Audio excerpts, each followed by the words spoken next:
our Torah. Uh, if there's a word to encapsulate certain events in this week's parsha, I would say the word is jealousy. Esau is jealousy. Esau is jealous of Yaakov, even though Esau's condition that happens to him was his own doing. Nobody told Esau that he should sell his birthright. He did it because he just wanted something to eat. So it wasn't worth anything to him.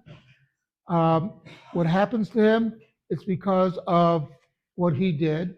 And then we have the whole incident with the wells, where Yitzhak digs wells. Now, the wells are good for everybody. Anybody can come and use the well. But there's a whole group of people who are very jealous of Yitzhak, because Yitzhak is wealthy, and they destroy the wells. Like, aren't you messing yourself up? The jealousy of these people blind them to the fact that they are destroying their own benefit. And this we see repeated. Uh, they could benefit from the wells. It's water. They could get water for themselves, for their flocks, etc. This is something that we see this over and over in human history, that a group doesn't do anything to benefit itself, but they're jealous of those people who succeed. I once did a study on the group that we call the robber barons. These were men who became extremely wealthy in the 19th century. And if you ever take a look at what they did, first of all, you discover when you begin to look at their personal history, they all started off almost all of them, as either lower middle class or middle class. They didn't invent anything, but they saw opportunities that other people did not see. Okay, and they took advantage of that. They worked hard for their wealth, and they became fabulously wealthy. Instead of saying, "Oh, gee, these guys did something to improve society," and everybody's station actually became improved to them,